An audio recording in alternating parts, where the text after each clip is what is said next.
그래서 진단은 그렇게 하는데, 그리고 그 내중막 두께의 중요성은 알겠는데, 그러면 어떻게 하란 말이냐 이거죠. 현재로서는 그 보통은 지금 병원에서 이게 그 경동맥 초음파를 한다 했을 때 그 무엇에 의미를 두느냐 그러면 협착 정도의 의미를 둡니다. 네. 그래서 70% 정도 협착이 있다. 그리고 특히 증상이 있다. 네. 어지럽다든지 그런 증상이 있다 그럴 때는 그때는 시술을 그때는 해야죠. 네. 예, 네. 그건 줄어들기를 기다리기가 어려워요. 네. 그때는 위험할 수 있기 때문에. 그렇습니다. 네. 그래서 시술이나 수술을 해야죠.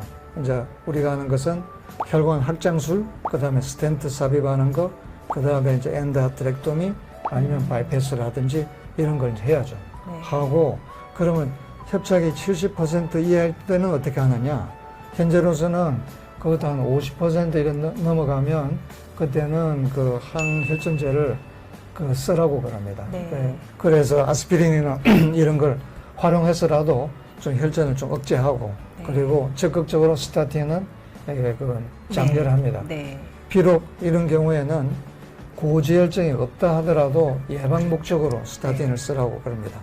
그런데 50% 미만일 경우에는 어떻게 할까요? 하고 하면 이게 진짜 어려운 거예요. 사실 이건 네. 지금 현재로서는 기존 우리가 의학적으로서는 이게 참 답을 해드리기가 애매한 부분입니다. 네. 그래서 이런 부분을 좀 오늘 좀 이렇게 다뤄보고자 합니다. 동맥경화에 대해서 우리가 좀 새로운 개념을 가졌으면 좋겠다라고 생각합니다.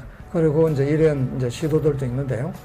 이게 동맥경화가 진행만 되는 건 아니다 이거죠. 진행만 된다라고 생각했을 때는 과거에는 이게 진행을 억제하는 것이 최선이었습니다. 맞아요. 네. 그래서 이게 기저질환을 치료하고 스타틴 같은 걸 쓰죠. 그리고 검연하고 운동하고 이게 이제 그 진행을 억제하는 이제 그게 이제 최선책이라고 생각하고 했죠. 그런데 이제 근래에 들어서 그게 아니다. 이거는 다시 돌아올 수도 있다. 이제 그 가능성이 있다. 그래서 그런 시도들을 해보고 있습니다. 네. 예. 그래서 이제 요즘 이제 나오는 발표 중에 하나입니다. 그래서 지금 왼쪽에 보시면 이거는 정상 혈관입니다. 네. 이게 내면이 깨끗하죠? 네. 혈관 내면 깨끗합니다. 그런데 오른편을 보시면 여기에 노란 게 보이죠? 이게 이제 동맥경화반이죠? 네. 예, 동맥경화입니다. 이게 무엇이 쌓여 있을까요? 제 생각에는 예. 네, 이게 죽상경화반인데 예. 다양한 염증 세포의 사체들과 지방과 이런 것들이 엉켜가지고 내벽화가 되지 않았나 이렇게 제 기억에 그렇습니다. 예. 네. 예, 교수님이셔서 역시 정확하시네요. 맞습니다. 아주 정확합니다. 그래서 먼저는 콜레스테롤이 침착이 시작이 되겠죠, 그죠? 네. 되는데 그 쌓이면 그 다음 순간에는 여기 위에 보시는 것처럼 백혈구, 특히 이게 대식 세포가 그 다음에 침투에 들어가면서 네. 이게 그러니까 파괴적인 작용을 합니다. 이때는 염증 반응을 일으키는 거죠. 네. 그래서 쉽게 말하자면 이것도 만성염증이고 그 죽상이라고는 결국 어떻게 보면 그것도 고름의 일종이라고 볼 수 있지 않겠습니까? 네, 네, 네. 그렇게 되는 거죠. 네. 그러다가 그게 만약에 터지면 그때 바로 엄청난 혈전 네, 이벤트를 맞습니다. 만들고 네. 문제가 발생하죠. 그런데 그게 비가역적인 것이 아니라 이게 가역적일 수 있다라고 하는 거죠. 그게 이제 요즘 이제 나오는 발표들입니다. 네. 그래서 가역적이라는 건 다시 돌이킬 돌아갈 수 수 있는 거죠. 있다. 네, 예, 네, 다시 맞아요. 돌아갈 수 희망적인 있는 거죠. 얘기네요. 네. 예, 그렇습니다. 네. 그래서 그때는 어떻게 되느냐? 콜레스테롤이 이제 빠져나가죠. 네. 빠져나가고 염증 반응을 일으키던 그 대식 세포가 이번에는 회복하는 데 쓰입니다. 그래서 전에는 죽어서 고름이 됐던 게 네. 이제는 이게 변형이 성격이 바뀌어서 이제는 그런 갖다가 그 없애주는. 이물질을 갖다가 네. 제거하는 네. 제거 처리하는 청소부 역할을 하면서 이게 바뀌는 거죠. 네. 네. 그러면서 다시 정상으로 이렇게 회복하는 그런 반응들이 일어나더라는 거죠. 그러면서 콜레스테롤도 빠지고 백혈구도 이제는 좋은 쪽으로 작용하고 네. 이렇게 되는 것이 있다는 거죠. 네. 그래서 상당히 저도 이런 점에서 고무를 받았습니다. 네. 요거는 이제 비슷한 내용인데 저 다른 슬라이드입니다. 여기 보시면 그래서 다시 돌리기 위해서 이제 여러 가지 이제 노력들을 하고 있습니다. 네. 그 첫 번째가 기존 해오던 거였지만 아무래도 혈중 콜레스테롤을 낮춰야죠. 네. 혈전을 만드는 다시 원료를 돌아가기가, 없애니까. 예, 다시 돌아가기 쉽지 않겠습니까? 네, 네.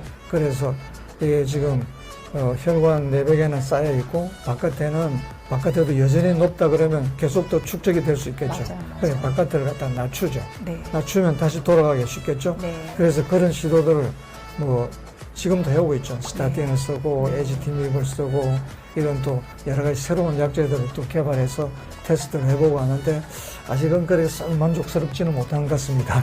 그리고 이제 두 번째, 콜레스테롤 문제는 아니라 아까 앞에서 말씀드린 대로 염증이 관계된다고 했죠. 그래서 이 염증을 좀 줄여보자, 네. 감소시켜보자, 맞아요. 또 나아가서 그 백혈구의 기능을 돌려보자, 이런 시도들이 있을 수 있겠죠. 네. 그런 시도들을 해보고 있습니다. 한때 많이 쓰이다가 좀 시들해졌던 거 오메가3. 아, 네. 오메가3는 그 EPA, 네. 에이코자 펜타노익 애시드 이것이 쓰였습니다. 네. DHA는 좀 이거나 못한가 봐요. 맞아요. 그래서 이런 것 써서 이제 그 시도들이 되고 있죠. 네. 그래서 이런 건강식품에 대해서는 저도 이제는 생각을 좀 달리 하게 됐습니다. 이제 적극 공장하는 쪽으로 네. 가게 됐습니다. 그리고 이제 다른 것도 이제 시도를 해보고 있고, 그리고 또 무엇보다도 중요한 것 세 번째, 결국은 혈관 자체가 좋아져야죠. 네, 네. 그러니까 혈관에 내피세포가 재생된다. 이것이 결정적이지 않겠습니까? 어떻게 보면 맞아요. 이것도 그 경화반이라고 하는 것도 지금 보시는 게 이게 결국은 경화반이죠. 네. 동맥 경화반이라는 것도 결국은 염증이고 상처지 않습니까? 맞아요. 그러니까 경화반이 이제 네. 또 생소하신 분도 있어서 예, 딱딱한 판 같은 거죠. 경화반. 그렇죠. 네, 그것이 쌓여서 예. 이렇게 모양을 만드는 예. 거, 그거를 안에 쌓여서 네, 이렇게 맞아요. 그 혈관 안쪽으로 부풀어진 맞아요, 거죠. 맞아요. 예, 그걸 네. 그래서 밖에서 들여다보면 이게 반점처럼 보이니까 반이라고 말을 쓰죠. 예. 예, 네. 그런데 근데 사실은 제일, 약간 좀 제일 예. 우리가 하고 싶은 중요한 얘기가 원장님 머리에 가려가지고 아, 예. 3번이 안 보여. 아, 예. 네. 죄송합니다. 아니, 화면을 조금 아, 줄여주시면, 네네. 감사합니다. 그래서 네. 이 혈관 그 내피를 네. 그 재생을 증가시키고 개선시키는 게 뭐가 있느냐? 앞에 그 복잡한 방법보다 훨씬 간단한 방법이에요. 네. 운동이에요. 운동이에요. 맞아요. 네. 이건 돈도 들지도 않아요. 네. 네. 시간이 듭니다. 네, 시간이 들고 약간 돈도 조금 의지가 듭니다. 필요하겠죠. 네, 네, 네. 맞아요. 근데 자기 마음만 있으면 되는 거죠. 네, 제가 얼마 전에 되게 감명 깊게 읽었던 문구가 운동은 하루를 짧게 하지만 평생은 길게 한다. 네, 그래서 수명은 길게 할 수 있다. 하루는 좀 짧게 하겠죠, 운동을 하시는 것 때문에. 근데 이제 수명을 길게 하기 때문에 적극적으로 활용하시면 좋겠습니다. 네, 어떻게 보면 최고의 투자라고 볼 수 있겠습니다. 맞아요, 네. 맞아요. 네. 그래서 왜 운동을 이제 강조를 하느냐 그러면 이게 혈류량을 증가시키거든요. 이 혈류량 증가가 이제 여러 가지 이제 좋은 영향을 이제 만드는 겁니다. 그래서 우선 이 혈류량을 증가시키기 위해서 우리는 이제 자기 스스로는 각자는 운동을 할 수 있죠. 그리고 그걸로만으로 부족할 수 있어요. 그걸로 충분치 않은 그 치료 목적의 그런 혈류량 증가가 그런 방법이 있습니다. 그게 오늘 이제 소개를 좀 해드리고자 하는 ECP라고 하는 겁니다. 체외 역박동술이라고 우리말로는 이렇게 합니다. 이 개념이 나온 지는 굉장히 오래됐습니다. 1950년대니까요. 하버드 대학에서 시작을 했고, 원래는 이게 뭐냐 하면, 관상동맥 질환이 있거나 이럴 때, 관상동맥의 그 특징이 뭐냐 그러면, 관상동맥은 동맥이 특이하게도 심근을 통과하니까, 맞아요. 그러니까 심장이 수축할 때는 되려 네. 그게 혈류량이 떨어지고, 네. 이완할 때 늘어납니다. 그러니까 다른 부위의 동맥 혈류하고는 반대죠. 네. 그래서 여기를 관성동맥을 좋게 하기 위해서는 어떻게 해야 되냐? 이완기에 혈류량을 증가시켜 주는 것, 그게 답이겠죠. 네. 그래서 어떻게 하냐면 대동맥에다 풍선을 넣은 거예요. 그래서 이완기 때 풍선을 부풀 주는니다. 네. 주면 어떻게 되냐? 관상동맥의 혈류량이 그때 늘어나는 거죠. 네, 네. 그걸 했었는데 그거는 이제 굉장히 복잡하죠. 네, 너무 어렵고 대동맥 속에다가 네. 뭐 이렇게 찔러 넣어야 되고 네. 그래서 간편하게 네. 그러지 말고 밖에서 이게 동맥을 짜주는 방법을 생각해낸 겁니다. 그래서 하지에 우리 동맥들이 많이 분포되어 있으니까 종아리, 허벅지, 엉덩이에다가 이게 그 압력을 가합니다. 처음에는 그 물로 했습니다. 아, 예, 그래서 그때는 그- 장비가 어마어마했어요. 큰 장비 속에 들어가서 네, 네. 수압으로 짰거든요. 왠지 제 생각에도 진짜 예, 커야 될 것 같은. 예, 어마어마한 네, 큰 네. 챔버에 들어가서 네. 했는데 그게 나중에 간편하게 공기로 하는 걸로 아주 간편한 걸로 바뀌었습니다. 네. 그게 지금 사용하고 있는 E20입니다. 네. 그래서 이거는 그 FDA에서 물론 다 승인이 돼 있고, 그래 수술을 사용하지 않는 그 심혈관 또는 그 심장 재활 이런 데 네. 그 치료 목적의 장비로 승인이 되어 있습니다. 네. 일단은 기존의 것들은 좀 바늘을 어쨌든 찔러야 되니까 그런 걸 해보기 전에 활용하시기 너무 좋은 치료법일 것 같습니다. 예. 네. 그래서 실제로 어떻게 하는지 여러분들에게 잠깐 보여드리겠습니다.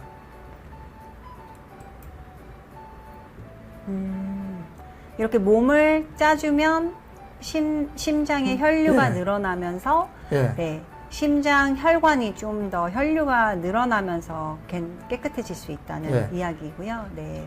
위에 그 도표를 보시면 종아리, 허벅지, 엉덩이 가까이 네. 이거는 뭐냐면 혈압기 그 재는 거 있지 않습니까? 네, 네. 그것처럼 커프로 돼 있어요. 그래서 기계가 공기를 불어넣습니다. 네. 그래서 순차적으로 종아리, 허벅지, 엉덩이를 0.05초 간격으로 순차적으로 짜줍니다. 네. 그러니까 대동맥으로 이렇게 몰아주는 거죠. 짜주고 나중에는 한꺼번에 쫙 공기가 빠집니다. 네. 그런데 이걸 어떻게 하느냐? 심장에 이게 심전도를 달아서 그걸 가지고 이 기계가 심장이 수축하는 것, 이완하는 걸 갖다가 감지를 합니다. 네. 그래서 심장이 짤 때는 멈추고 네. 심장이 그러니까 이완할 때 그때 이 기계가 작동합니다. 그러니까 심장이 한번 짜고 기계가 한번 짜고 네. 이런 식이 되겠죠. 네. 예, 그런 원리입니다.